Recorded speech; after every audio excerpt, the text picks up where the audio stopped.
Sir Handel comes home. Sir Handel was given a great welcome when he returned. It was too late for the workmen to unload him that night, so the engine asked if his truck could be put where he could tell them about his adventures. "A real prince and princess came to see us," Sir Handel told them proudly. "They rode in a special train.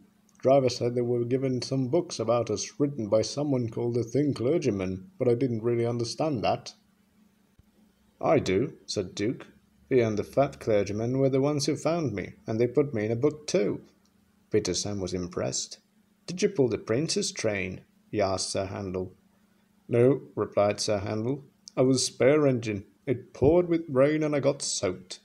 I pulled a special wedding train, though. We had to bring the coaches back very early in the morning. I've never been out at that time of day before."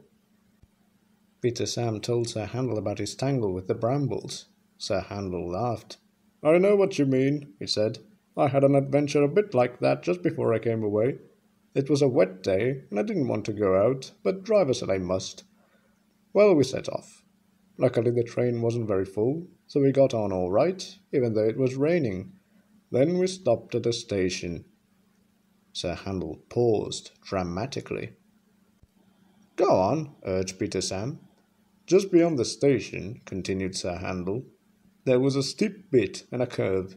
Well, it was wet, so naturally I was concentrating on getting up the hill." "Of course," agreed Rheneas gravely. "As we came round the bend, a tree suddenly seemed to jump out at me. I tried to stop, of course, but my wheels slipped on the wet rails, and I ran smack into the tree. It hurt, I can tell you." "It must have done," agreed Duke, and there were sympathetic murmurs from the others. "The tree didn't actually hit me in the eye," explained Sir Handel, "but driver and fireman made a great fuss about it.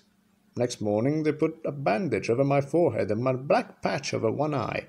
Everyone laughed and said I looked like a pirate. Then I pulled a special train at something they called an AGM. They even wrote a piece about me in their magazine." Sir Handel sighed happily. "Oh, it was great fun," he said. "Did you see my twin, Talyllyn?" asked Carlo. "He was in another part of the shed," replied Sir Handel. "The other engines told me that he is on the mend, and he'll be back at work soon. He's lucky. He's got a lovely railway." Sir Handel closed his eyes, remembering. "All the same," he added, "it's good to be home." Duke smiled in the darkness. "I know what you mean," he agreed.